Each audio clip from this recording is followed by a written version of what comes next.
Organizzazzjonijiet mhux governattivi f'pajjiżna gawdew minn €900,000 fondi minn programm taż-Żona Ekonomika Ewropea l-EEA. Dawn il-fondi kienu amministrati minn SOS Malta. L-EEA huwa fond ta' aktar minn €1 biljun lin Norveġja, Liechtenstein u l-Iżlanda jqasmu mal-pajjiżi biex ikun hemm programm nazzjonali ta' fondi. Persentaġġ minn dawn il-fondi marru għas-soċjetà ċivili u Claudia Taylor East spjegat kif għal SOS Malta l-amministrazzjoni tal-fondi kienet xi ħaġa ġdida. Di kienet xi ħaġa ġdida għall-organizzazzjoni u naħseb anki għal Malta qatt ma kien hawn NGO li għamlet disbursement ta' €900,000 lejn is-soċjetà ċivili.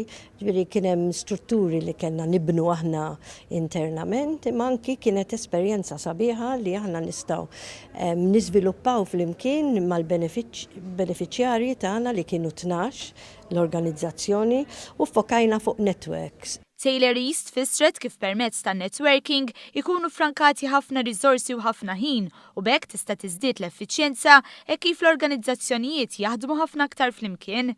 Hija stqarret b'sodisfazzjon li riżultaw ħafna pjattaformi ġodda permezz tal-ħidma illi saret minn SOS Malta u l-fondi miksuba. Ħarġu platforms ġodda, anke platform ta' drittijiet umani, il-From, ħarġet platform tal-environment li qatt ma kellna Malta fejn l-organizzazzjoni ġew jaħdmu flimkien, ukoll ta' Third Country Nationals, platform ta' Zaza. Żiedet tajt li huwa interessanti ħafna l-mod ta' kif qed naraw is-soċjetà ċivili tiżviluppa u li wasalna fi stadju li organizzazzjoni non-governattiva qed tqassam il-fondi hija stess. U naħseb hawn lok ukoll li naraw li anki mekanizmi ta' funding Malta li jgħaddu fidej NGOs li għandhom struttura u bbażata fuq financial management soda li hekk inkunu nistgħu anki ngħinu s-settur pubbliku biex il-fondi jiġu